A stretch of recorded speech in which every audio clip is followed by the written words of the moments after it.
s'est bien rendu compte que c'était important en termes d'innovation, en termes d'importance de recherche sur l'innovation et de réflexion sur l'innovation. Et en 2005, il y a eu une entente avec le MDEIE et la direction de la valorisation et du transfert du MDIE, je devrais dire, et l'UQ. Et de fait, on a eu à ce moment-là une première subvention permettant la mise sur pied du réseau québécois d'innovation sociale. Donc, une première instance plus formelle et bien sûr une permanence qui était drôlement souhaitée dans le réseau. À ce moment-là, nos objectifs, c'était vraiment de cerner, de mieux comprendre le contexte de l'émergence de l'innovation sociale au Québec, comprendre l'innovation sociale, mais du point de vue théorique et opérationnel, regarder, cibler les défis et les enjeux, hein, bien sûr, comprendre l'accompagnement, puis faciliter les processus d'innovation. On était quand même, jusqu'à un certain point, au premier balbutiement. Mais un élément important, c'était aussi, à cette époque-là, la mobilisation des acteurs d'innovation sociale. Et j'oserais dire que, encore une fois, on était à cette époque-là à des moments charnières. Il fallait absolument pouvoir mobiliser ces acteurs-là et faire valoir l'innovation sociale. C'était fondamental. En termes de résultats de cette phase 1 du RQIS, on a publié un ouvrage qui s'appelle « Acteurs des processus d'innovation sociale au Québec ». Et là, on a essayé vraiment de comprendre c'était quoi l'innovation sociale, son processus, le rôle de ces acteurs. Mais en même temps, on est allé jusqu'à proposer des moyens de soutenir, d'encourager et de valoriser l'innovation sociale. Donc, aussi, dans cette première phase, on a tenu des activités de consultation publique où on a constaté un certain nombre de choses, entre autres le manque de diffusion, le manque de soutien, de valorisation et de transfert des connaissances sur la question d'innovation sociale, le manque de reconnaissance et d'accompagnement des relations partenariales dans le domaine aussi. Alors, ce n'était pas de petits constats, on comprendra. Est arrivée donc cette fameuse phase 2, avec des objectifs plus généraux d'animation, hein, qui étaient liés au RQIS, de répertorier, de développer des outils d'accompagnement, puis d'accompagner des projets d'innovation sociale au Québec. Alors, nos résultats dans cette phase 2, ça a été vraiment la mise en place d'une boîte à outils, où on a répertorié une soixantaine d'outils d'innovation. On a recensé et diffusé des pratiques de mobilisation avec une collaboration de 19 partenaires très impliqués dans l'innovation sociale, qui ont soutenu des projets d'innovation sociale. Et on a vu l'apparition ou l'émergence d'un groupe d'intérêt sur la mobilisation des connaissances. Alors, un élément important, bien sûr, cette mobilisation des connaissances, je pense qu'on est là-dedans. Alors, on arrive donc à cette fameuse phase 3, où en 2010, 2011, puis j'ai mis un petit plus parce qu'en fait, on a vraiment insisté là-dessus. On nous a gardé bien attachés à cette création d'une communauté d'intérêt en innovation sociale. Alors, c'est donc une vingtaine de représentants, c'est 25 représentants d'organisations reconnues comme des leaders en innovation sociale. Des milieux, on croise les savoirs, hein, des milieux de la recherche, de l'intervention et de la liaison, bien sûr, dans le domaine, dans les secteurs économiques, social, éducation, culture, donc très large en termes de groupe qui veut penser cette question d'innovation sociale. Les résultats, bien sûr, on a travaillé, on a favorisé l'émergence et la pérennisation des innovations sociales. On a fait une synthèse de nos travaux là-dessus, qui sont sur le site du RQIS, bien sûr. On a fait aussi une déclaration québécoise sur l'innovation sociale qui a été signée par plus de 300 personnes. Et on a identifié, bien sûr, à l'intérieur d'un document, quelles sont les clés de l'innovation sociale. Et on a répertorié une vingtaine de cas d'innovation sociale exemplaires au Québec. Et de fait, au-delà de ça, cette communauté d'intérêt, même après la fin de la subvention en 2011, a continué à travailler pour arriver, bien sûr, aujourd'hui à ce qu'on est ultimement, c'est-à-dire un réseau québécois d'innovation sociale qui vient d'acquérir son statut grâce à l'appui de la Fondation McConnell. Et notre mission qu'on s'est donnée, c'est un espace de partage, de mobilisation des savoirs et des expériences qui contribue à faire de l'innovation sociale un levier indispensable au développement durable du Québec. On a plusieurs objectifs importants. Constituer un lieu d'expertise, mobiliser les savoirs et expériences, faire connaître la valeur de l'innovation sociale, alimenter les acteurs du système québécois en innovation sociale. Vous voyez que ce n'est pas une mince affaire. Alors, je laisse Mélanie présenter le demain. Je pense que c'est elle qui est la mieux placée pour le faire. Merci.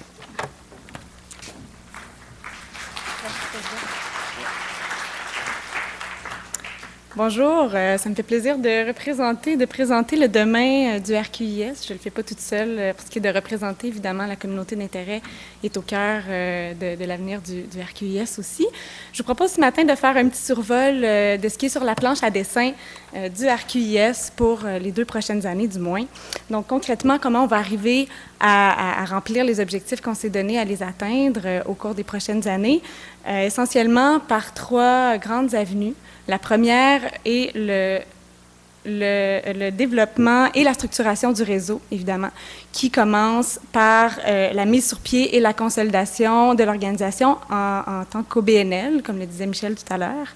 Et ça implique, évidemment, d'assurer le financement à long terme, à plus long terme du moins, et d'assurer également une planification stratégique à plus long terme. Les membres du RQIS sont par ailleurs en train de réfléchir à une politique de membership, une politique d'élargissement qui va servir de prémisse à l'accueil d'éventuels nouveaux membres au sein du réseau. En effet, le RQIS est en réflexion en ce moment sur sa structure, sur la forme qu'il va prendre et conséquemment sur les formes de collaboration et d'ouverture qui pourront être tissées dans le futur avec l'ensemble des acteurs de l'innovation sociale au Québec. Donc, le deuxième axe va consister à accroître les capacités, va viser du moins à accroître les capacités des acteurs de l'innovation sociale en constituant un lieu d'expertise multidisciplinaire unique en innovation sociale au Québec. Donc, différents chantiers de travail vont être mis sur pied. Un des principaux chantiers de travail consiste en fait, il y a un travail de fond qui a été commencé par la communauté d'intérêt sur le développement ou l'élaboration d'indicateurs d'impact de l'innovation sociale. Donc, le fruit de ces travaux-là pourra être disponible dans les prochains mois, ou en tout cas, on fera part des échéances, mais ce genre de travaux-là vont permettre aux acteurs de l'innovation sociale, éventuellement, de pouvoir renforcer l'argumentaire en faveur de l'innovation sociale au Québec.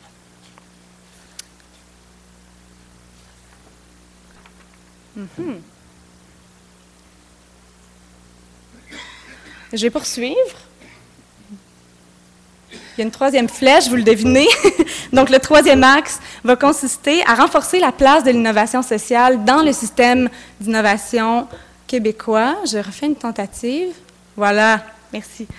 Je disais donc de renforcer la place de l'innovation sociale dans le système d'innovation québécois. C'est un des grands objectifs du RQIS depuis ses débuts, en fait. Et ce qu'on veut faire avec ça, c'est surtout faire reconnaître la valeur de l'innovation sociale qui se vit et qui se déploie au Québec. Donc, plus spécifiquement, il va s'agir de rapprocher les acteurs de l'innovation sociale par différents moyens de communication qui pourront être précisés, mieux définis au cours des prochains mois, donc dans le cadre du déploiement du plan d'action, et soutenir le développement de partenariats, que ce soit des collaborations, des échanges d'expertise, et finalement, ça va consister à représenter les acteurs de l'innovation sociale auprès de différentes instances, dont notamment les grands réseaux nationaux, internationaux aussi, en innovation sociale, d'ailleurs, qui sont en partie représentés ici aujourd'hui. Donc, par l'ensemble de ces actions-là, au cours des prochaines années et d'autres qui viendront assurément, le RQIS se positionne comme un catalyseur des savoirs et des expertises en innovation sociale, comme un accélérateur et aussi comme un ambassadeur de l'innovation sociale, non seulement au Québec, mais ailleurs aussi. Donc, ce qu'on souhaite finalement, c'est que le RQIS soit un acteur fort de l'innovation sociale, fort et fort également. Alors, je termine en rappelant que ça va bouger au cours des prochaines années et que nous, on ne demande qu'à vous tenir informés de ce qui va se passer, des prochains développements et des annonces. Entre autres, un des prochains grands pas du RQIS va être de tenir son Assemblée générale de fondation, qui aura lieu à l'automne. Il y aura plus de détails dans un avenir proche. Et voilà, donc on vous invite à nous laisser vos coordonnées, entre autres sur le carton que vous avez entre les mains, que vous pourrez nous rendre à la fin de la matinée. N'hésitez pas à nous suivre sur Twitter également. Voilà. Bonne journée.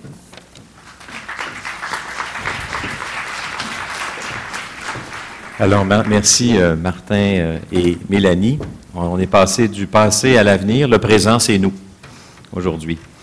Et au réseau, on s'est donné une définition de l'innovation sociale. Elle est inscrite sur la première page de votre programme. Je pense que ça vaut la peine peut-être de se la lire juste une fois aujourd'hui pour se rappeler au fond de quoi on va parler toute la journée. On en est venu à cette définition à partir de l'expérience des membres du réseau, mais aussi en s'inspirant de celle qui avait été proposée par un de nos invités d'aujourd'hui, Camille Bouchard, il y a quelques années, aussi du Centre de recherche en innovation sociale de l'UQAM, le CRISE, et d'autres organisations internationales qui ont fourni leur propre définition. Et on en est venu à celle-ci. Une innovation sociale, c'est une nouvelle idée, approche, intervention, un nouveau service, un nouveau produit, une nouvelle loi, un nouveau type d'organisation, une nouvelle pratique, on pourrait dire, qui répond plus adéquatement et plus durablement que les solutions existantes à un besoin social bien défini, une solution qui a trouvé preneur au sein d'une institution, d'une organisation ou d'une communauté et qui produit un bénéfice mesurable pour la collectivité. La portée d'une innovation sociale est transformatrice et systémique. Elle constitue dans sa créativité inhérente une rupture avec l'existant. Il s'agit d'une définition très exigeante de l'innovation sociale ou des innovations sociales. Je rappelle que ce forum Sciences-Société sur l'innovation sociale est tenu dans le cadre de la programmation spéciale du 81e congrès de l'ACFAS, ici à l'Université Laval. Je rappelle aussi que ce forum est diffusé en direct sur le web, donc je salue les internautes qui nous suivent en ce moment et qui le feront toute la journée. Et je rappelle aussi que vous qui êtes présents dans la salle ou qui nous écoutez à distance, pouvez transmettre de l'information sur ce que vous entendez aujourd'hui à vos abonnés, à vos amis, en utilisant sur Twitter le mot-clic RQIS, de sorte qu'on puisse élargir notre communauté virtuellement. L'innovation sociale, je l'ai mentionné, nous souhaitons qu'elle soit présente dans la prochaine politique nationale de recherche et d'innovation.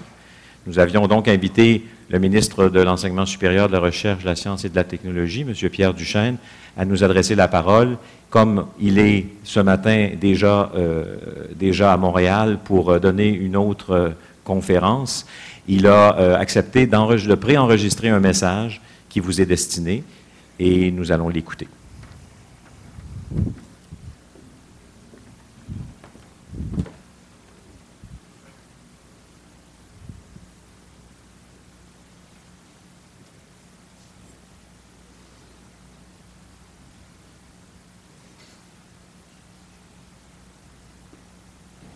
Bonjour.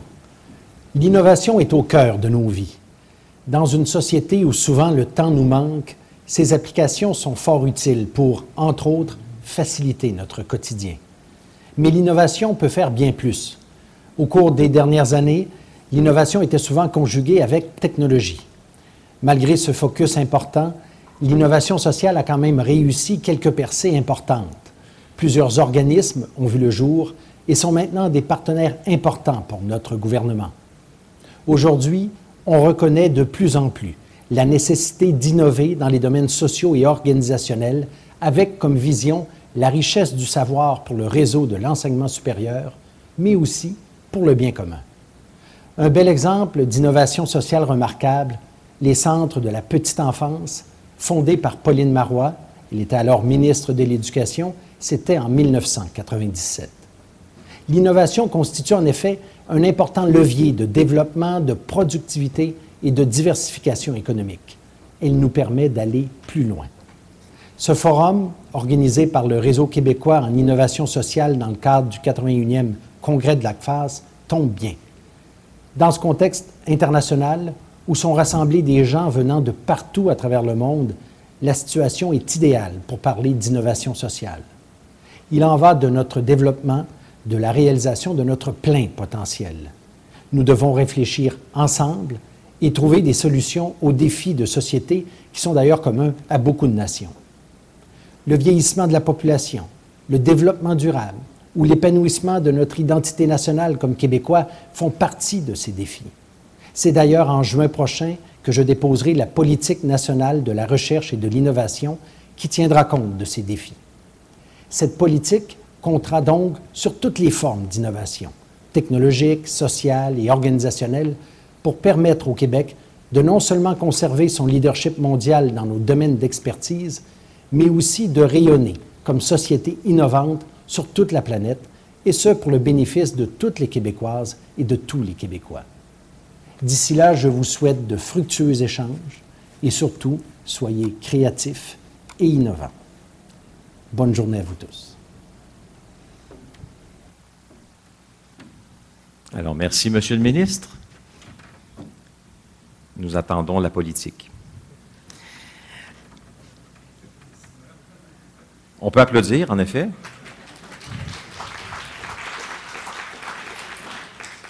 On l'a dit tout à l'heure, l'innovation sociale au Québec, c'est pas nouveau.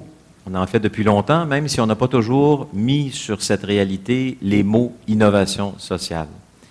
On a pensé aujourd'hui qu'il serait utile de vous présenter quelques-unes de ces innovations qui ont vu le jour au cours des dernières années.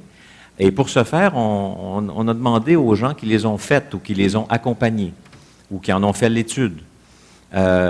Et aujourd'hui, nous allons vous présenter une dizaine de ces innovations. On aurait pu en choisir d'autres, mais on a essayé d'avoir une diversité de pratiques, à la fois dans des contextes urbains, ruraux, sur différents secteurs d'activité, pour donner un éventail. Et on a choisi une façon de vous les présenter qui est celle de la présentation éclair. D'autres appellent ça un pecha-kucha. Je vais donc tout de suite inviter les 5 premiers présentateurs à se joindre à moi sur scène. José Baudouin, Carole Lévesque, Éric Proulx et Claudine Lalonde. Et je vais céder l'animation de cette portion du forum à mon collègue de l'Institut du Nouveau Monde, notre conseiller en animation créative et en innovation sociale, André Fortin.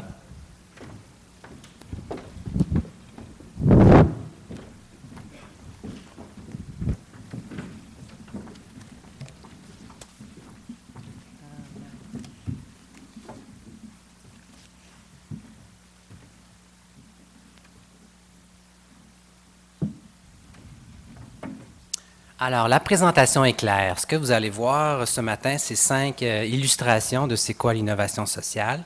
Une présentation éclair va durer 7 minutes et demie. Alors, il y a 15 diapositives d'une trentaine de secondes qui déroulent en mode automatique. Alors, ça commence et ça finit 7 minutes et demie plus tard. Vous allez voir, ça crée un rythme, ça nous oblige des fois à devancer ou à aller plus loin dans une certaine diapositive. Et vous allez donc voir 5 illustrations. Et pour commencer, moi, je vais me prêter au jeu d'ouvrir cette première présentation éclair pour vous donner un peu le tempo et vous illustrer qu'est-ce qu'il y en est. Alors,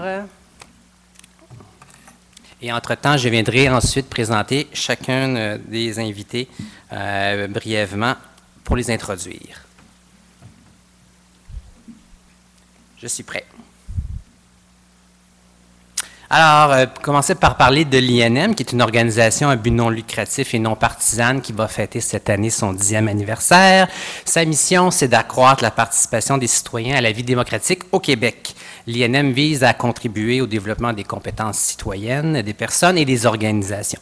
Pour accompagner les organisations, l'INM a développé INM Service Conseil. Et un exemple d'un service développé est le LABIS, Laboratoire d'innovation sociale, qui est un processus collaboratif pour trouver des solutions à des problèmes sociaux complexes.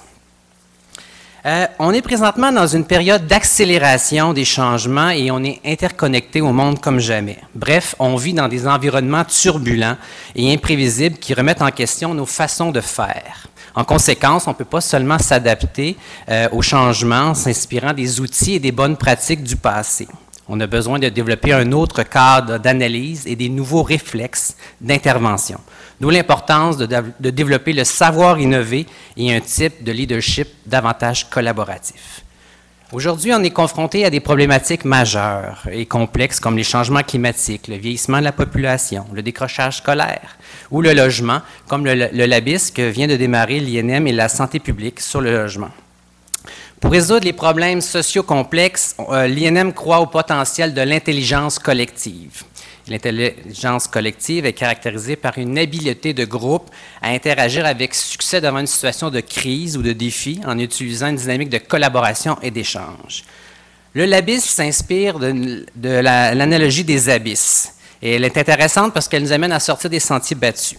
Avant 1960, on pensait qu'il n'y avait aucune vie qui pouvait subsister dans les abysses parce qu'il n'y a pas de lumière. Or, on trouve dans les abysses des minéraux précieux, des sources d'énergie nouvelles et des stratégies d'adaptation qui nous étaient jusqu'alors inconnues. Un exemple de ça est la bioluminescence, qui est la production et l'émission de lumière par des organismes vivants pour s'adapter à des environnements hostiles. Depuis quelques années, on voit l'émergence de laboratoires partout dans le monde. Il y a le Mind Lab au Danemark, le Solution Lab à Toronto, le Finance Innovation Lab en Angleterre. Bref, dans un laboratoire d'innovation sociale, les principales caractéristiques sont les suivantes.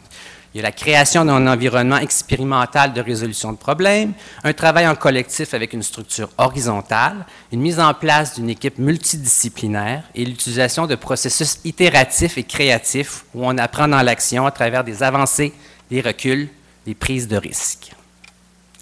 Dans la littérature, le changement est souvent représenté par une courbe en U qui se décompose en 3 grandes étapes. La première étape, c'est le départ. C'est le moment de faire le point avant le passage. On se prépare au voyage, généralement provoqué par un trop-plein, par une rencontre significative. Puis on arrive dans le creux, dans le passage, qui se déroule souvent dans l'irrationnel, le chaos, l'artistique.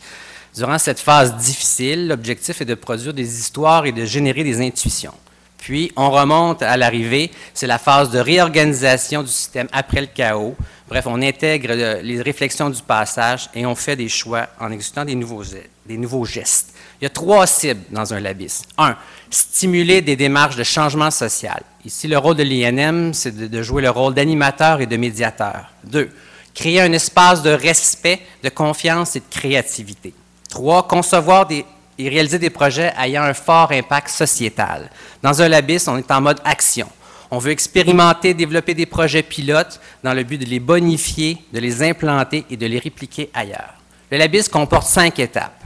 Le rond des icônes que vous voyez, c'est la problématique complexe à résoudre. Donc, l'étape 1, c'est rassembler des parties prenantes, donc les identifier et de les réunir, de présenter les conditions de participation du LABIS et de débuter le diagnostic autour de la problématique. On va faire ça à travers de la recherche exploratoire, des entrevues semi-dirigées, une revue littérature. On fait un topo donc de la situation. La deuxième étape dans un LABIS, c'est de s'immerger dans l'écosystème. Donc, on plonge à l'intérieur de la problématique. On veut créer une dynamique de groupe, décloisonner la réflexion, faire émerger l'intelligence collective des participants pour permettre des prises de conscience inédites et établir un premier état de la situation. Les moyens pour ça, des visites terrain, l'utilisation des méthodes comme le forum ouvert, récit de vie, l'approche des scénarios. Un des outils qu'on retrouve dans cette étape 2, qui est peut-être le plus connu, est le World Café ou le Café Conversation en français. Donner un exemple, le World Café consiste à faire 3 rondes d'échange sur un sujet en équipe de 4 à 6 personnes et en changeant d'équipe à chaque ronde. Les principes derrière la technique, c'est que les gens participent plus car il est plus facile de s'exprimer en petits groupes que devant 100 personnes. Aussi, les gens ont l'impression de contribuer davantage à la réflexion et ça facilite l'adhésion. En ayant recours aussi à plus de points de vue, on a une diversité dans les idées qui est produite et il y a une pollinisation des idées qui se fait par les changements de ronde. L'étape 3 dans un LABIS, c'est prendre une distance créative. On veut favoriser une distanciation face à la problématique abordée. On veut susciter l'émergence de réflexions et de pistes de solutions originales et on veut produire de nouveaux engagements. Les moyens, on va faire un laboratoire créatif de 2-3 jours, souvent à l'extérieur. On va utiliser différentes techniques créatives, des cartes mentales, du concassage, des hold-up, des analogies, également utiliser les médiums artistiques. Voici 2 exemples d'outils qu'on a développés dans cette phase-là qui sont inspirés des cartes mentales. Dans un côté, vous avez donc le triagramme, qui est une façon avec une mode plutôt linéaire, divisant en 3 branches, 3 catégories. Par exemple, si on aborde le sujet des inégalités sociales, on pourrait réfléchir sur c'est quoi les causes, c'est quoi les impacts et c'est quoi les arguments qui justifient ou non les inégalités. Une autre façon qu'on a développée qui est le métrogramme, qui est une façon plus complexe en s'inspirant de la dynamique d'un réseau, donc pour identifier des familles de concepts à travers des lignes de métro. L'étape numéro 4 du LABIS, co-créer et expérimenter. Ici, on veut consolider les équipes en cimentant la vision commune. On veut s'inspirer des pratiques d'ailleurs pour formuler des projets novateurs et on veut mettre en place un processus de co-création et d'expérimentation. Les moyens, c'est des valises de prototypage, des projets pilotes, des voyages d'apprentissage, des matrices de suivi. Donc, une nouvelle approche qui se développe. J'ai ici une illustration d'une valise de prototype qu'on a utilisée dans un mandat avec Espace pour la vie où on réfléchissait sur la relation idéale à créer entre les citoyens et les 4 muséums nature, les 4 institutions d'Espace pour la vie. Et donc, vous voyez, le prototypage, ça consiste à utiliser des objets, donc à faire une représentation rapide pour tester un concept. On place des objets dans l'espace, on fait des liens avec toutes sortes d'objets à notre disposition et on arrive à produire une réflexion structurante sur un sujet. Bref, le prototypage s'inscrit dans ce qu'on appelle le design thinking ou la pensée design, qui est un nouveau courant, une philosophie d'intervention. L'étape numéro 5 du LABIS, la dernière, c'est de pérenniser les innovations. Donc, on veut faire une analyse globale du premier cycle d'innovation, on veut favoriser la pérennité des structures et des projets mis en œuvre, et on veut rejoindre de nouvelles parties prenantes afin de changer d'échelle. Par les moyens utilisés, on va faire une évaluation évolutive, on va regarder les leçons apprises, les défis rencontrés, les adaptations faites. Bref, voilà, c'était le modèle du LABIS. Merci de votre écoute.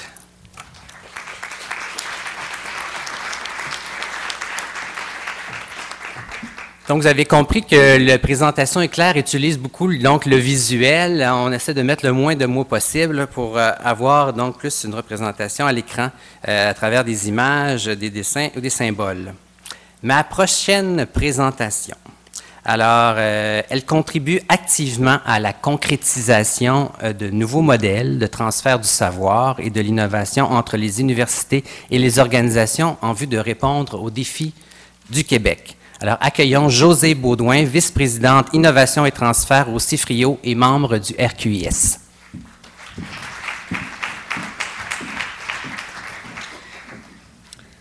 Bonjour, je n'aurai pas la même aisance qu'André, ça m'impressionne, le déroulement en 30 secondes. C'est la première fois que je ne contrôle pas les acétates dans la vie. Alors, ne m'en voulez pas si j'ai des petits décalages qui s'opèrent. Alors, le CIFRIO, un petit mot sur le CIFRIO, organisation à but non lucratif qui a 25 ans, qui est un centre de liaison et de transfert qui compte autour de 25 employés, qui a un modèle particulier parce qu'il fait appel à des chercheurs universitaires dans l'ensemble de ses projets et qui a 2 lignes d'affaires, la mesure de l'informatisation du Québec, population, entreprise. Vous voyez régulièrement dans les journaux nos données apparaître. Et projets de recherche-expérimentation, projets d'innovation qui sont tous dans le domaine de l'appropriation du numérique dans les organisations. Alors, la mission générale, donc, contribuer à l'appropriation du numérique par l'innovation sociale et organisationnelle. On le fait dans l'ensemble des secteurs, santé, éducation, PME, gouvernement, grandes entreprises, territoires. Nous essayons de mener nos projets dans les zones où il y a des choses à gérer, des problèmes à résoudre, bien sûr, et des modèles nouveaux à apporter pour résoudre les problèmes. Le cas d'École en réseau en est un bel exemple, un projet qui a maintenant 12 ans et qui s'est installé dans un phénomène de transfert en continu qui a servi d'ailleurs au CIFRIO à développer il y a 10 10-12 ans, ce modèle de transfert en continu. Je ne sais pas si vous voyez bien. En haut, les connaissances scientifiques, le problème à résoudre. On est parti d'une problématique qui était celle de la fermeture des écoles de village. Le sous-ministre de l'Éducation qui nous a interpellés pour qu'on puisse amener de nouvelles solutions par l'utilisation du numérique. Alors, on a mis en place un dispositif d'expérimentation, des projets pilotes. Vous voyez peut-être un petit peu dans le bas la boucle de l'institutionnalisation du changement qui est pour nous quelque chose d'important. Alors, le problème, donc, fermeture d'école, au moment même où se déployaient les réseaux de fibre optique au Québec, à une petite école de village, là, c'était une école qui était perçue comme pauvre, mal équipée, où il y avait du roulement de personnel, bien sûr des classes multi-âges, bref, pas une école perçue comme très riche. Alors, l'idée de trouver une solution pour enrichir et maintenir ouverte une telle école et surtout la maintenir vivante dans un environnement éducatif plus riche nous a amené avec Thérèse Laferrière, qui est d'ailleurs là-bas dans la salle, dans le fond. Tu peux peut-être lever la main, Thérèse? Du CRIRES a travaillé avec Thérèse et qui a développé l'hypothèse de départ d'école en réseau avec un ensemble de partenaires. Et les partenaires qui étaient déjà là au départ avec le ministère de l'Éducation se sont donné une structure de gouvernance à plusieurs niveaux. On a travaillé à la fois top-down, bottom-up avec les enseignants parce que les modèles de Thérèse, bien sûr, étaient ceux de la coproduction des savoirs et du transfert itératif au cours des premiers pilotes de départ. Alors, le modèle d'école en réseau, petite école de moins de 100 élèves, 2 enseignants de 2 écoles différentes avec leurs élèves qui travaillent par 2 outils qu'on a mis dans la classe. Je reviendrai aux outils. Et donc, un modèle qui n'est pas de la formation à distance, qui est un nouveau modèle, qui est l'apprentissage en réseau. Un modèle qui ne fait pas du parascolaire, c'est très, très clair. On fait les matières du programme de l'École québécoise. Et donc, un environnement obligatoire qu'on a mis en place pour bâtir le concept même de ce que serait l'école en réseau. Et en une année, ça s'est bâti. Un outil pour l'oral. Imaginez, là, en 2001, là, rentrée de la vidéoconférence en classe, là, il y avait un ordinateur pour 4 élèves. C'était un choc dans les commissions scolaires qu'on amène ça des petites écoles et pas dans les grandes. Tous les problèmes techniques que ça a pu générer. Mais les élèves, classe à classe, comme on peut voir ici, faisaient à la fois des activités à l'oral et bien sûr des activités à l'écrit, qui était le gros morceau, l'acétate va arriver, le gros morceau qui était neuf, je vous dirais, et qui était requis par l'hypothèse de départ, le Knowledge Forum, qui est un outil de knowledge building qui avait été développé par des chercheurs en éducation et qu'on a amené dans les premières écoles pilotes, un outil qui permet la résolution de problèmes complexes à l'écrit pour les élèves. Et c'est probablement encore aujourd'hui, 10 ans plus tard, l'outil le plus avancé pour faire avancer les élèves à l'écrit en résolution de problèmes, en travail en équipe par le numérique, tel que prescrit par les compétences de l'UNESCO sur le 21e siècle. Facteur favorable, je passe vite ici, mais c'est un élément extrêmement important, le just-in-time. Thérèse a développé une approche de soutien en ligne par les outils qui rentraient dans la classe. Les équipes de recherche étaient aussi dans la classe. Donc, par le Knowledge Forum et par l'oral, ça a servi à la fois de support aux enseignants directement, support pédagogique et technique, mais ça a servi à colliger les données de recherche. Et ces données de recherche qui ont été prises, surtout les premières années, ont été un véritable levier de changement pour faire progresser l'innovation dans les milieux. 2 grands défis, le changement de pratique enseignante, vous vous en doutez bien, on a tout à coup changé complètement le paradigme, 2 profs ensemble qui collaborent, qui planifient, et c'est encore difficile aujourd'hui, c'est pas une pratique qu'on a apprise nécessairement à l'université. Donc, du côté enseignant, puis du côté administration scolaire, bien sûr, comment la commission scolaire donne des services, organise l'administration pour du travail en réseau, ça aussi, c'est à inventer encore aujourd'hui.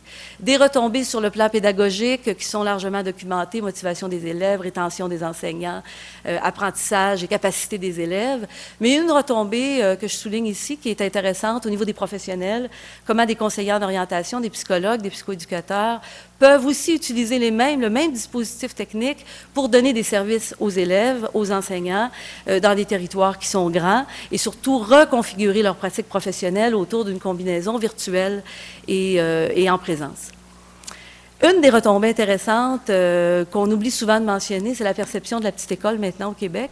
On n'hésite pas à dire que les petites écoles rurales de moins de 100 élèves qui sont dans l'école en réseau sont plus avancées que toutes les écoles urbaines qu'on connaît au primaire et au secondaire en matière d'usage du numérique à des fins de co-construction, de pratiques innovantes telles que celles qui sont requises de plus en plus selon les standards en éducation et qu'elles sont prêtes finalement à aller beaucoup plus loin que l'ensemble des autres écoles sur ce plan-là. Les enjeux pour nous, bien sûr, c'est l'institutionnalisation de tout ça dans le système éducatif, chose qu'on a regardée dès le départ avec le ministère de l'Éducation, les syndicats, on a épluché les conventions collectives, les lois, les normes, il n'y avait pas d'empêchement majeur pour faire atterrir cette innovation dans les pratiques courantes. On y travaille encore, les choses ont évolué. Il y a un leadership des commissions scolaires, de direction générale de commissions scolaires qui a été prise. Vous reconnaissez l'image ici, le symbole même pour nous de l'institutionnalisation, ce sont les décideurs publics et politiques. On aurait pu mettre l'Assemblée nationale aussi à côté. Mais toute la question de l'ancrage légal, syndical, normatif, de cette pratique-là dans le monde de l'éducation est un travail au quotidien qu'on mène depuis des années, pendant que progresse aussi le nombre d'écoles. On est passé de quelques écoles à près de 200 écoles maintenant dans le programme. Mais ça reste un défi de tous les jours d'y arriver avec l'ensemble du réseau scolaire. Le rêve de tout ça, au final, serait qu'il y ait une tête de réseau québécoise qui donne le service et qui développe le modèle et qui le déploie à l'ensemble des écoles primaires partout sur la planète. Je pense que c'est un rêve qui n'est pas irréalisable.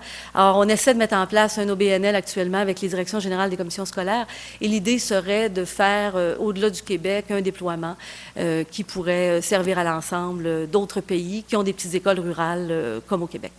Je vous remercie. Merci, Josée.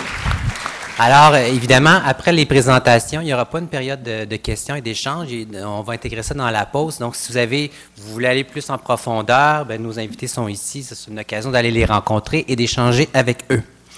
Alors, notre prochaine invitée, elle contribue de manière régulière à la constitution et à l'avancement du dossier des savoirs des Autochtones et au développement de recherches participatives et collaboratives.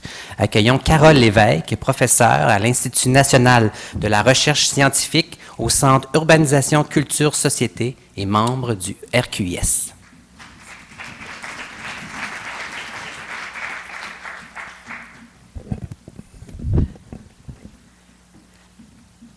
Alors, bonjour tout le monde.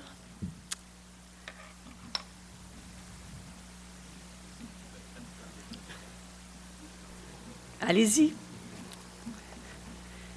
Alors, le réseau Dialogue, le réseau de recherche et de connaissances relatives aux peuples autochtones, créé en 2001, dans le but clair de créer des ponts, de bâtir des ponts entre le milieu universitaire et le monde autochtone. Des situations particulières à la fin des événements, en fait, à caractère historique, ont amené la création de ce réseau. Pendant des générations, les chercheurs ont développé avec le monde autochtone des liens sectoriels, individuels, diffus, sans grande retombée. Attention, cela ne veut pas dire qu'il n'y avait pas de relation dans certains cas, mais il s'agissait d'initiatives individuelles. Et ce que Dialogue a tenté de faire, c'est de changer cette approche individuelle pour la rendre collective. Dialogue a donc proposé un espace de rapprochement totalement inédit, totalement novateur, qui vise à créer une médiation entre le monde universitaire et le monde autochtone, dans le respect le plus total du monde autochtone. On ne va pas chercher de l'information et on revient au milieu universitaire, on crée ensemble quelque chose de nouveau. Qui crée cet espace? Ce sont des acteurs et des institutions, des chercheurs, des étudiants, des représentants et des intellectuels autochtones, mais aussi, d'autre part, des organisations, des universités, des instances autochtones. Il faut faire cette distinction entre des individus et des institutions. Nous nous sommes intéressés, évidemment, au savoir, mais quand nous sommes à l'intérieur de l'université, on s'intéresse au savoir sous l'angle de la recherche. Mais dans une perspective d'innovation sociale, il est important d'emprunter le chemin du savoir. Il est important de s'intéresser à l'itinéraire du savoir. Et cet itinéraire passe de la création jusqu'à sa mobilisation. Communication, liaison, recherche, bien sûr, formation, transmission, accessibilité et application. Nous nous sommes dotés de principes conjoints avant même de penser à co-créer des connaissances nouvelles. Partage, confiance, équité, convergence, engagement, mobilisation. Des principes qui ont pris beaucoup de temps à être définis. Et ces principes sont à la base de toutes nos activités, peu importe qu'il s'agisse de liaison, de communication, de recherche proprement dite ou de mobilisation par la suite.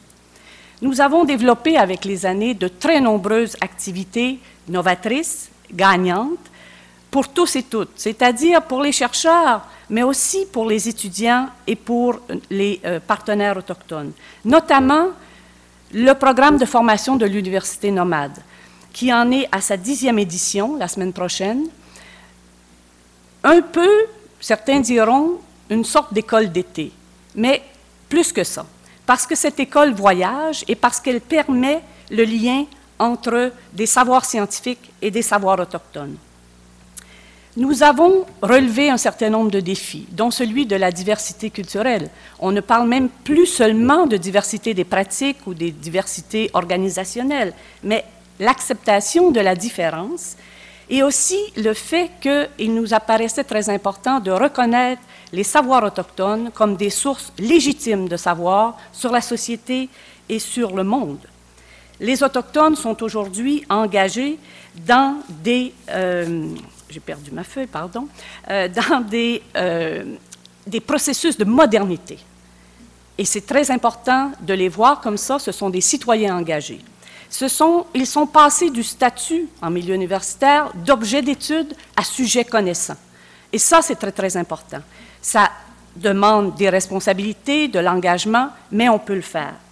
Nous avons contribué à transformer la culture de la recherche sociale au Québec, non seulement à l'égard du monde autochtone, mais nous avons maintenant des retombées dans d'autres milieux. Nous avons développé des recherches très ancrées et contextualisées et évidemment avec un engagement constant pour la coproduction des connaissances.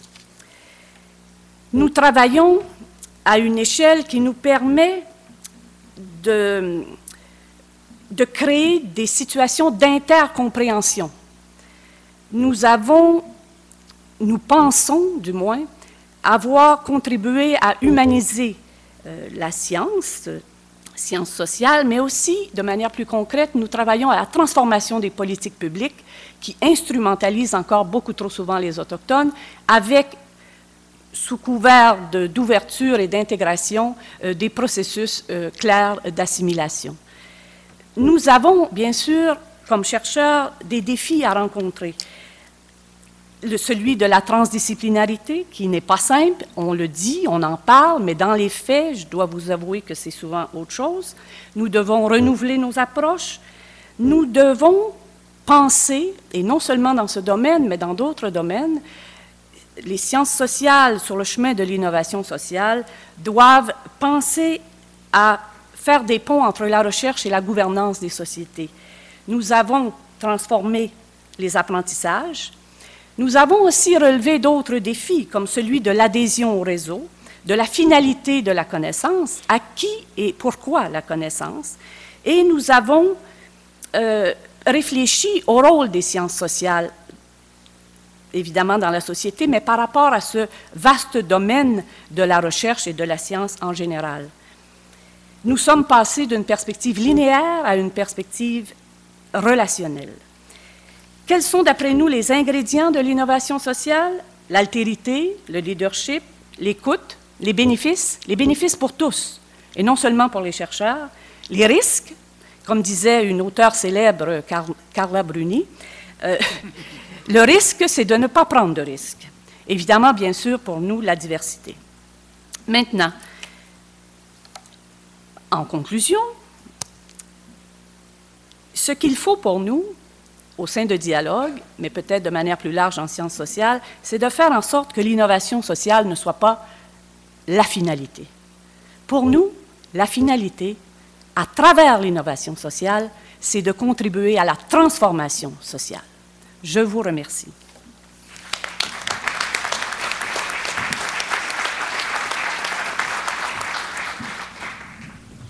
Merci, Carole. Alors, notre prochain invité, il contribue au développement d'une structure de mise en marché adaptée aux produits locaux pour ainsi permettre une diversification économique des territoires. Accueillons Éric Proulx, cofondateur et directeur de la coopérative Les Grands Rangs.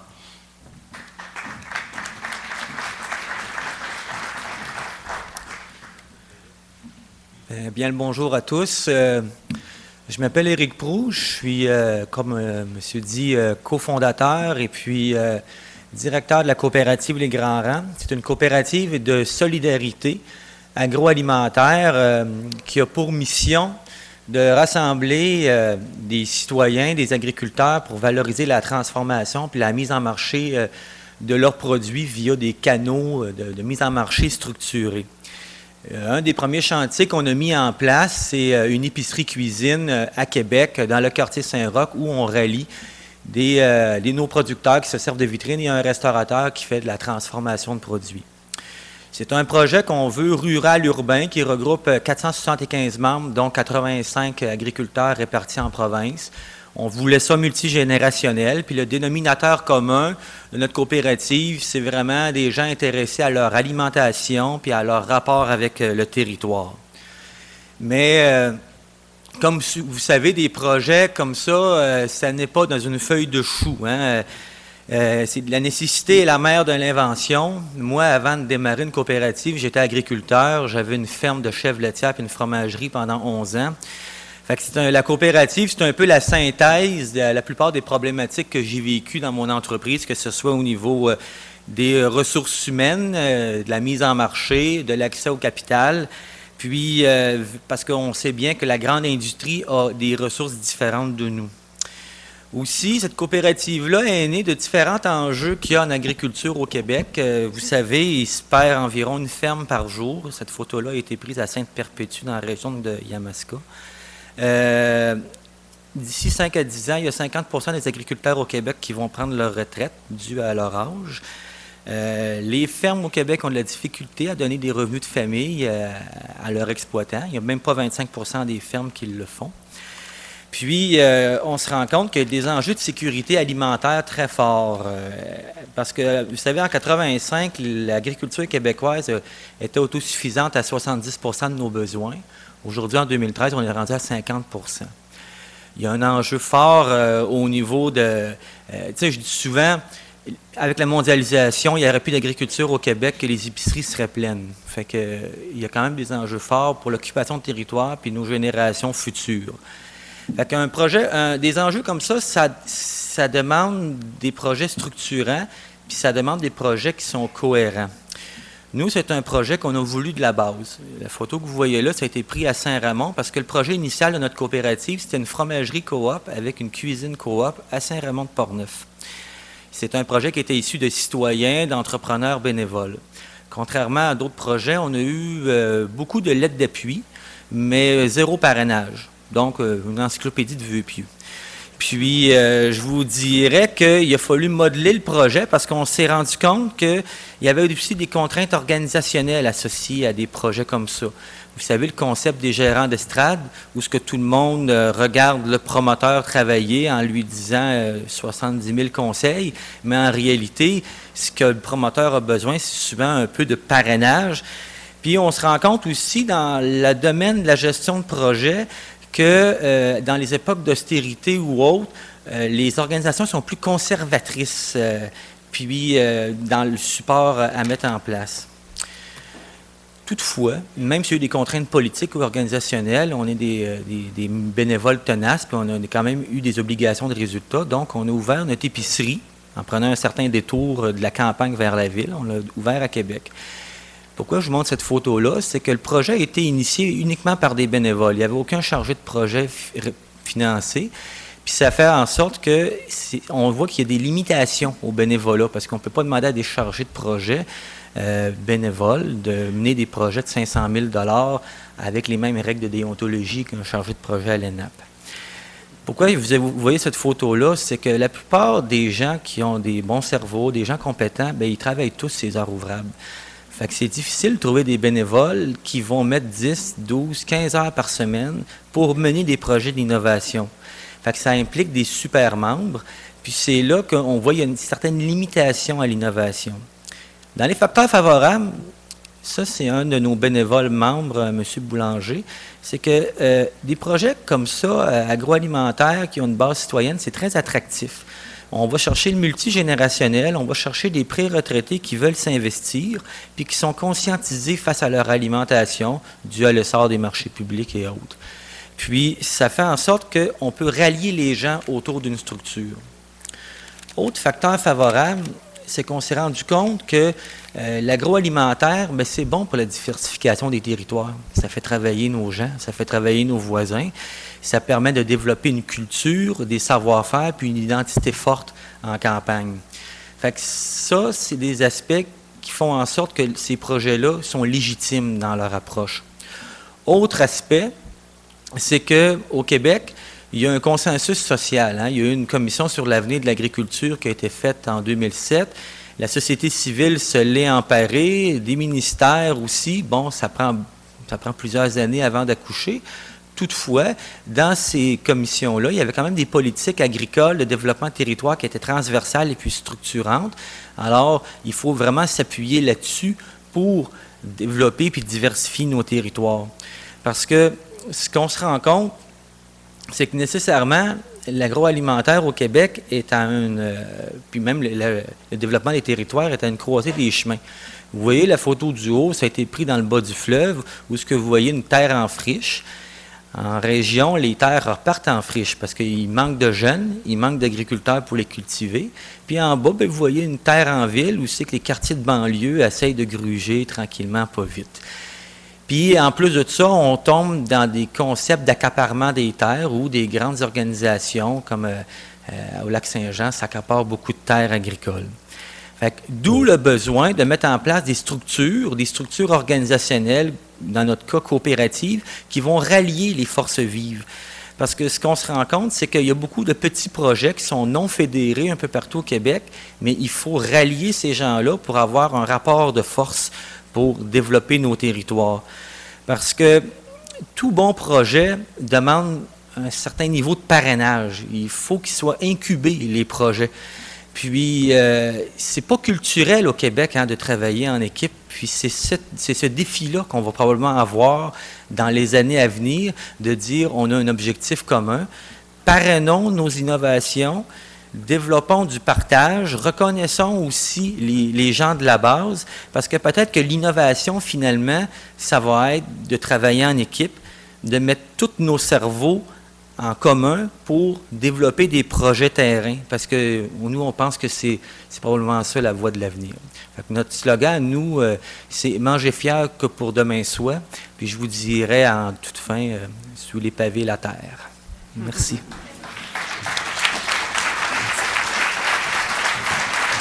Merci, Éric Proulx. La dernière invitée pour cette première présentation de 5 illustrations d'innovation sociale, Claudine Lalonde. Et donc, elle contribue au développement de l'économie sociale et du modèle coopératif, tout en étant très impliquée dans sa communauté, notamment auprès des jeunes. Donc, accueillons Claudine Lalonde, coordonnatrice promotion et éducation coopérative à la coopérative de développement régional Outaouais-Laurentides. Bonjour. Je suis prête. Alors, la laiterie de l'Outaouais, ça commence le 14 octobre 2006, alors que la laiterie Château annonce la fermeture de ses portes. Pour l'Outaouais, ça veut dire la fermeture de la dernière usine de transformation agroalimentaire. Ça veut dire que le lait qu'on consomme franchira presque 200 000 km chaque année pour être traité à Montréal et nous revenir dans des cartons de lait. Ça veut dire aussi la perte une quinzaine d'emplois. L'Outaouais, c'est une région qui est absolument magnifique, dans les milieux ruraux comme à la ville d'ailleurs, où on a une économie qui est centrée en grande partie sur la fonction publique fédérale. C'est aussi une région d'immigration, donc les gens viennent chez nous pour travailler à la fonction publique fédérale, ce qui fait que les gens sont attachés à d'autres régions qui développent peu de sentiments d'appartenance, peu de fierté, peu d'identité régionale. mon analyse personnelle, c'est que ce certain confort économique et cet attachement à d'autres régions font en sorte que les fermetures d'institutions et d'organisations se font un peu dans l'indifférence. Dans la semaine qui suit l'annonce de la fermeture de Château, il y a un comité de relance qui se forme à partir de la CDR Outaouais-Laurentides avec des citoyens qui sont engagés, des travailleurs de l'ancienne laiterie Château, la Chambre de commerce et des promoteurs laitiers. On se dit, pour une fois, l'Outaouais ne se limitera pas à rester un marché de consommateurs. Le comité de relance est très motivé, mais on ne sait pas trop dans quelle sorte de projet on s'engage. On ne se rend pas compte à quel point on devrait être créatif au fil des mois. Plusieurs médias parleront de l'histoire de David contre Goliath. Il y a beaucoup d'espoir, je suis proche, il y a beaucoup d'espoir chez les partenaires, il y a aussi beaucoup de scepticisme. C'est un marché qui est très compétitif. Les bailleurs de fonds, les partenaires du développement, les épiciers, les détaillants, tout le monde nous regarde venir avec peu de confiance. Ça sera difficile d'avoir accès au marché. Pour les convaincre, on se mobilise, et on mobilise comme on ne l'a jamais fait, c'est-à-dire avec l'aide des médias. On invite les gens de la population à s'engager à consommer les produits de la laiterie. Très rapidement, beaucoup plus rapidement qu'on le pensait, on arrive à obtenir des promesses de consommation de 500 000 litres de lait, donc en 24 heures. On s'attendait à avoir 200 000 litres en quelques semaines. À la fin du processus, on arrive à des promesses de 1,5 million de litres pour 500 familles et organisations. Il y a aussi la coop des consommateurs de la laiterie qui se crée, donc environ 700 individus qui s'engagent à faire l'acquisition de parts sociales à 200 $, donc un geste assez concret. Ces gens-là s'engagent pour vouloir soutenir l'implantation de la laiterie puis pour avoir un accès privilégié aux produits de la laiterie de l'Outaouais. Il y a aussi les anciens travailleurs de la laiterie Château qui se regroupent parce qu'ils veulent vraiment faire partie du projet. Pour nous, c'est intéressant parce que ça nous permet de garder l'expertise. Pour eux, c'est intéressant aussi parce qu'ils vont pouvoir, tout au long du processus, travailler à l'implantation du projet. Ils veulent vraiment travailler dans la nouvelle laiterie. Les travailleurs vont se regrouper et investir eux aussi dans une coopérative de travailleurs actionnaires. Cette coopérative-là sera appuyée financièrement par d'autres organisations. Donc, pour boucler le financement, on est obligé d'inventer une nouvelle structure d'entreprise un peu hybride, où la laiterie de l'Outaouais est une société à capital action. Chez nous, en Outaouais, on a souvent l'impression, les gens nous parlent de la coopérative de la laiterie. Ce n'est pas exactement comme ça que ça se présente. En réalité, la laiterie de l'Outaouais, c'est une société à capital action où la coopérative des consommateurs est actionnaire à environ à 15 %, au même titre que la coopérative des travailleurs actionnaires qui détient aussi environ 15 % du capital. Il y a les dirigeants promoteurs qui sont en fait les promoteurs laitiers qui détiennent une partie du capital et un fonds de capital de risque qui est également présent. Il n'y a pas si longtemps, les promoteurs laitiers ont racheté les capitaux de risque. Le 12 novembre 2008, c'est la grande journée. On annonce officiellement la construction et on procède à la pelletée de terre collective. C'est grâce aux citoyens qu'on a réussi à pouvoir faire avancer le projet. Donc, on invite l'ensemble de la population, les citoyens et les coopérateurs avec leurs pelles. C'est nous qui avons inventé la pelletée de terre collective. Pas trop longtemps plus tard, en janvier 2009, on lance l'étiquette qui est basée sur l'identité régionale. Il y a un chercheur en marketing à l'Université du Québec en Outaouais, Normand Bourgault, qui a démontré que les citoyens d'une région donnée sont souvent très attachés à acheter des produits qui viennent de leur région et qui sont identifiés comme tels. Pour nous, ça dépasse la question du marketing. On ne se sert pas nécessairement de ça pour vendre plus de lait. Pour nous, c'est vraiment le symbole de notre bataille. Donc, on a réussi parce que on a du lait de l'Outaouais. On est très content de pouvoir diffuser cette enseigne-là. Le 10 juin 2010, donc presque 4 ans plus tard, ça a été long quand même, on arrive à l'ouverture officielle. C'est la première journée où il y a vraiment du lait dans les tablettes des supermarchés. C'est effectivement une journée de fête où on regroupe l'ensemble des partenaires, l'ensemble des acteurs qui ont contribué au développement de la laiterie. Pour nous, en fait, c'est une grande journée, puis je ne vous cacherai pas que pour moi, personnellement, ça a été un grand moment aussi. Je suis un peu confuse dans mes notes. La laiterie de l'Outaouais, c'est une usine qui est hyper performante. C'est la première usine laitière à se construire au Québec depuis une 60aine d'années. Les laiteries au Québec, on les ferme, on n'en ouvre pas. C'est une usine donc, qui respecte les plus hauts standards, qui a une certification ACEP qui permet donc de vendre les produits partout au Canada. Ça fait en sorte qu'on produit le meilleur lait au chocolat au monde. J'ai pas peur de le dire, puis les gens de chez nous pourront en témoigner. Si vous passez par chez nous, vous pourrez en profiter pour goûter. Un an après l'ouverture de la laiterie, on célèbre bien sûr. On a déjà dépassé les prévisions de vente pour la 3e année. La laiterie, c'est un succès économique, à n'en pas douter. 3 ans plus tard, on est en train de prendre l'expansion, donc les frigidaires doivent être agrandis parce qu'on ne suffit pas à la demande. On avait prévu au départ une 12aine d'emplois, on est rendu déjà à plus de 20. Il y a des nouveaux produits en développement, donc c'est vraiment un succès à plusieurs niveaux. Outre le succès économique, il y a le succès d'appropriation. Donc, vous le voyez, c'est des photos qu'on a récupérées de Facebook. Les gens se sont promenés un peu partout dans le monde avec leur carton de lait pour pouvoir prendre des photos et les diffuser eux-mêmes. Pour moi, c'est vraiment un signe qu'on a réussi. Les gens se sont appropriés la laiterie. Ce n'est pas juste un produit de consommation, c'est quelque chose qui nous appartient vraiment. Donc, en résumé, donc, on a un succès d'entreprise, c'est sûr. Pour moi, on a aussi démontré que c'était possible de s'unir en faveur de quelque chose, donc pas juste pour un combat, mais pour se battre pour obtenir quelque chose. La laiterie est régulièrement citée en exemple un peu partout dans la région. Il y a beaucoup de gens qui viennent visiter, des délégations étrangères, les politiciens, tout ça, c'est un arrêt obligé. 3 ans plus tard, moi, je suis toujours aussi fière quand je vais au supermarché et que je vois des paniers d'épicerie qui sont remplis du lait de la laiterie de l'Outaouais. Je pense que c'est une fierté qu'on partage tout le monde dans la région. Merci.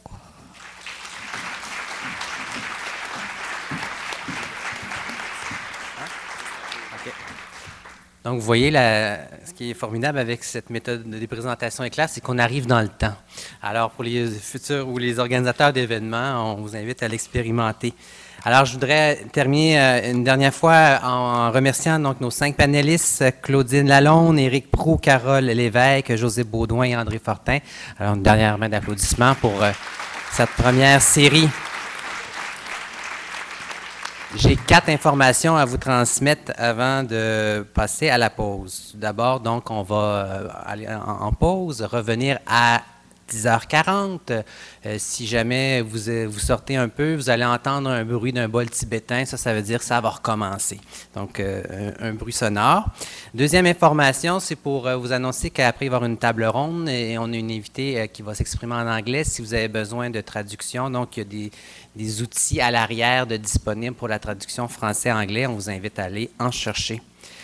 Troisième information, donc il y aura la possibilité d'avoir donc des jus du café donc à l'arrière pour vous servir durant la pause et on vous invite à réseauter ou à aller poser des questions à nos invités si vous voulez en savoir plus. Et en terminant, on vous invite donc à répondre, à profiter aussi du temps de la pause pour répondre à la question du carton que vous avez reçu qui est également disponible à l'accueil. Donc on se revoit dans une demi-heure à 10h40 pour la suite des choses. Merci.